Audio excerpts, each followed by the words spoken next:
biggest thing, and it didn't get in the doc. Jordan was the big one for me, right? Because I grew up, I was a Bulls fan. You know what I'm saying? Just because I was a Jordan fan, so everybody my age was kind of a Bulls fan. You know what I'm saying? Right.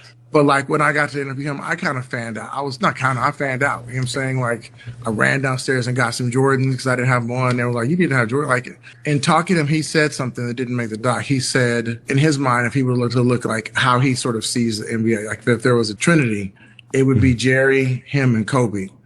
And when he said that, it pivoted everything for me. Michael Jordan made it clear that when he thinks about the greatest guards in NBA history, Kobe Bryant is right there with him and Jerry West.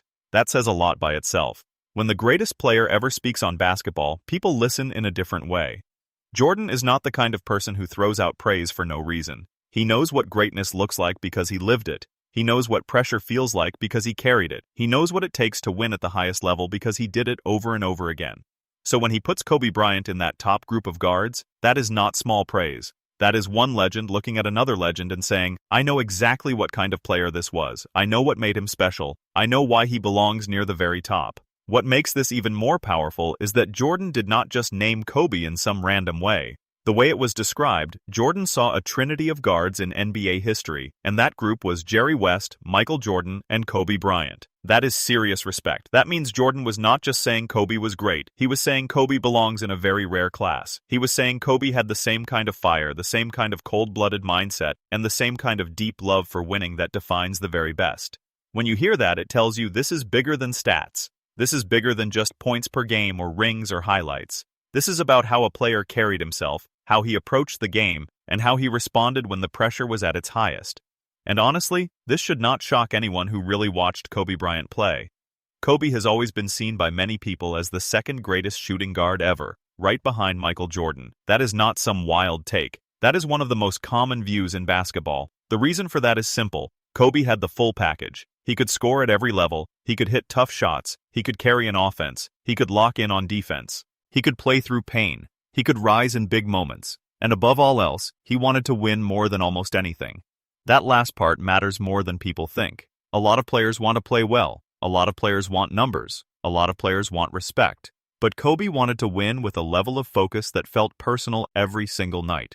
That is one of the biggest links between Jordan and Kobe. Both of them had that sharp edge that fans could feel even through the screen. They were not just talented, they were driven in a way that made other great players uncomfortable. They did not step on the floor just hoping to have a nice game. They stepped on the floor trying to break your will. That is why Jordan always seemed to look at Kobe in a different way than he looked at most players. He knew Kobe was cut from a similar cloth. He knew Kobe was one of the few who truly understood what that level of obsession looked like. You can copy moves, you can study film, you can work on footwork and fadeaways. But that deep hunger to dominate and win is much harder to copy. Kobe had that. Jordan saw it, and that is why the respect was so real. People forget sometimes how much Jordan praised players from different times. He did not always get trapped in the kind of lazy era debates that so many fans and media people love to run with every day. He gave respect to the past, he gave respect to the present, and he understood that greatness can look a little different depending on the time. That is part of what makes his words on Kobe stand out even more. Jordan was not praising Kobe because he had to. He was doing it because he believed it. He was looking across the history of the game and saying that when it comes to guards, Kobe Bryant belongs near the very top. And if Jordan believes that, then that should settle a lot of the noise right there. The Kobe and Jordan connection also makes this feel deeper than a normal ranking. These two were not just famous players who happened to be compared a lot. Kobe studied Jordan like a student studies a master. Everyone knows Kobe borrowed parts of Jordan's game. The footwork, the fadeaway, the post moves, the way he attacked from the mid-range, the way he used pump fakes, the way he set defenders up. Kobe took lessons from Jordan and turned them into his own style. But what made it special is that he was not some weak copy. He was his own great player. He took those ideas and added his own touch, his own pain, his own hunger, and his own story. That is why the comparison stayed strong for years. Kobe was the closest thing fans ever saw to Michael Jordan in the way he played and in the way he carried himself. And Jordan knew that too. He even joked before that the only player who may have had a chance to beat him was Kobe, because Kobe stole all his moves. That line was funny, but there was deep respect inside it. Jordan was saying that Kobe understood his game on a very high level, not just from watching it but from living it in real games under real pressure against real defenses. That is why when Jordan talks about Kobe, it never sounds fake. It sounds like one competitor recognizing another one. It sounds like someone saying, this guy knew what it meant to chase greatness every day. This guy understood what it takes to carry the weight that comes with being one of the faces of the game. If you look at Kobe's career, the case for him being the second greatest guard ever is strong in every direction. First, let's talk about skill. Kobe was one of the most complete scorers the league has ever seen. He could beat you in isolation, he could score off the catch, he could kill you from the post, he could pull up from mid-range, he could get hot from three, he could finish tough shots around the rim, and he did not need easy looks to get going. In fact, some of Kobe's most memorable shots were the hard ones. The kind where the defender did everything right and it still did not matter. That is part of why people feared him so much. Even when you guarded him well, you still felt like he could bury you with a shot that should not go in. Then there is the defense. This is where Kobe separates himself from a lot of other great guards people try to throw into these talks. Kobe was not just a scorer. He put real work in on the other side of the floor too. He made all defensive teams for a reason. He took those matchups seriously. He wanted to lock in. He wanted to guard. He wanted to prove he could hurt you on both ends. That matters because the very best players are not only about offense. The true greats bring a full game. Jordan did that. Kobe did that. That is why when people talk about the best two-way guards ever, those two names rise right to the top almost every time. And then you get to the winning. Kobe won 5 championships. 5. That alone puts him in very rare air. And yes, people always split those titles into the Shaq years and the post-Shaq years, but that actually helps Kobe's case, not hurts it. Early in his career, he learned how to win next to another all-time great. Then later, he proved he could be the clear leader of title teams and win again with a different group. That matters a lot. Some players can win when the setup is perfect. Some players can win when they are one piece of a bigger machine. But Kobe showed he could be part of a dynasty and then later be the main force driving another championship run. That says something powerful about the level he reached. And when people talk about Kobe, they always come back to that mindset. That killer mindset. That Mamba mentality. It became bigger than basketball because people could see it in everything he did. Kobe attacked his craft with total focus. He was always working, always studying, always trying to sharpen something. That is why so many players from the next generation looked at him almost like a guide. They saw how serious he was. They saw how much he cared. They saw how far he was willing to push himself just to gain a small edge. Jordan had that same kind of focus, and that is why it makes sense that he would feel a connection there. Greatness recognizes greatness, but obsession also recognizes obsession. Now, when Jordan included Jerry West in that same guard trinity, that also tells you something important. Jordan was not just building a list based on who had the most social media clips or who looked the best in modern talk shows. He was thinking about basketball history in a real way. Jerry West was one of the greatest guards ever. He was clutch, he was tough, and he had that same deep need to win. Even though a lot of younger fans never saw him play, people from the game know how important he was. So when Jordan says the three are Jerry West, himself, and Kobe, it tells you he values a certain type of player. A player who competes hard, who shows up in big moments, who lives with the game in a serious way, and who treats winning like the only thing that matters. That is where Kobe fits perfectly. Kobe was never just about style. Yes, he had style. Yes, he had beautiful footwork. Yes, his game was clean and smooth and sharp. But underneath all of that was force. He was trying to break the game open. He was trying to own the moment. He was trying to crush the other side's confidence. That is what Jordan respected. That is what West was known for too. There is a thread that runs through all three of those names. They were guards with skill, but also guards with steel in them. Guards who were ready for the biggest stage and did not run from hard shots, big pressure, or ugly games. This is why the idea of Kobe as the second greatest guard in NBA history feels right to so many people.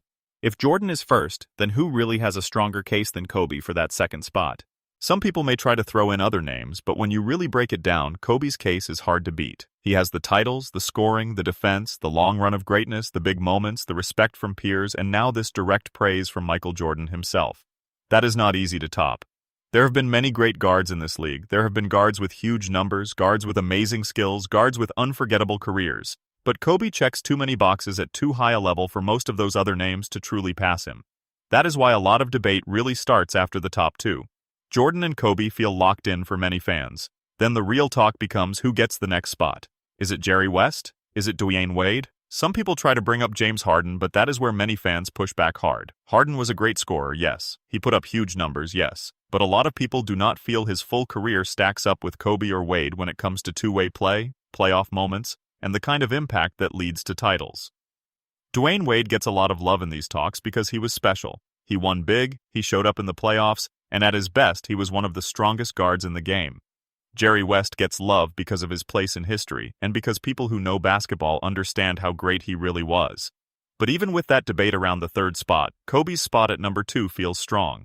The gap between Kobe and that next group is real in the minds of many people. And again, it is not just because of stats. It is because Kobe had the full story of greatness. He had the numbers, yes, but he also had the feel. He had the moments. He had the aura. He had the fear factor.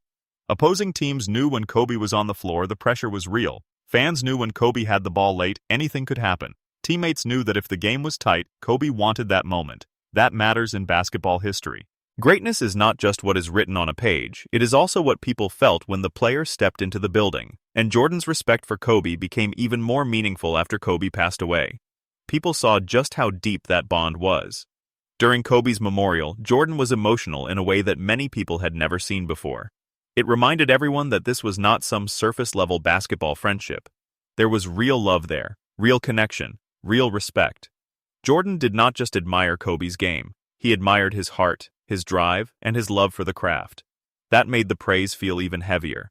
Because when Jordan says Kobe belongs in that all-time guard group, he is saying it with full knowledge of what Kobe gave to the sport and how hard he pushed himself to earn every part of that respect.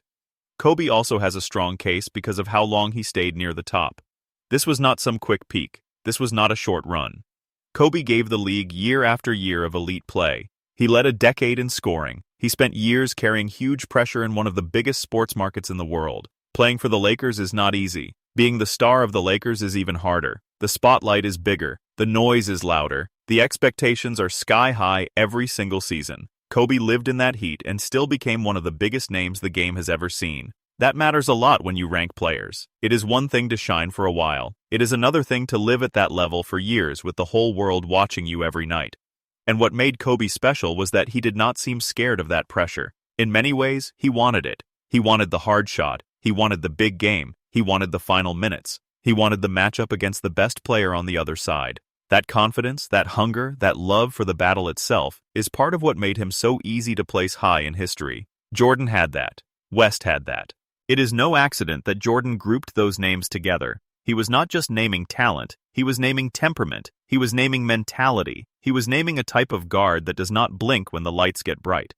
A lot of people in the media today love to act like rankings can be solved by one sheet of numbers. They pull up this stat, that rating, this formula, and then they tell people that basketball history is settled.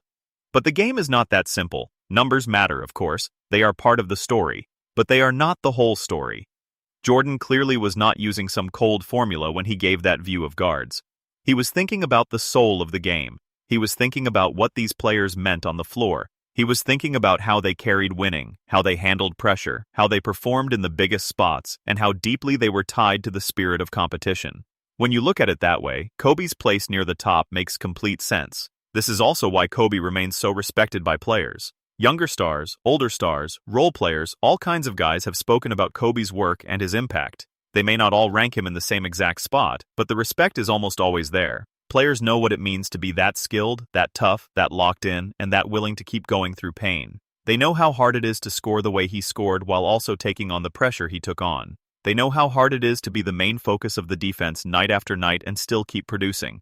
That is why Kobe's standing stays strong. The game itself keeps backing him up. And if Michael Jordan is the one giving that stamp, then it carries even more weight. Because if anyone knows what it means to be the best guard in basketball history, it is Michael Jordan. If anyone knows what separates a great player from an all-time guard, it is Michael Jordan.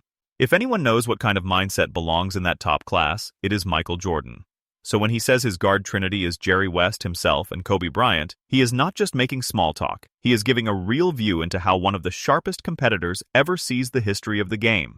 At the end of the day, this says something important. Kobe Bryant was not just great because fans loved him. He was not just great because he played for the Lakers. He was not just great because he scored a lot of points. He was great because he earned the respect of the greatest player ever. He was great because his game, his mindset, and his winning drive placed him in a class that very few guards have ever reached. Jordan saw that clearly. He saw Kobe as one of the few who truly understood what it meant to live for the game and to chase greatness without fear.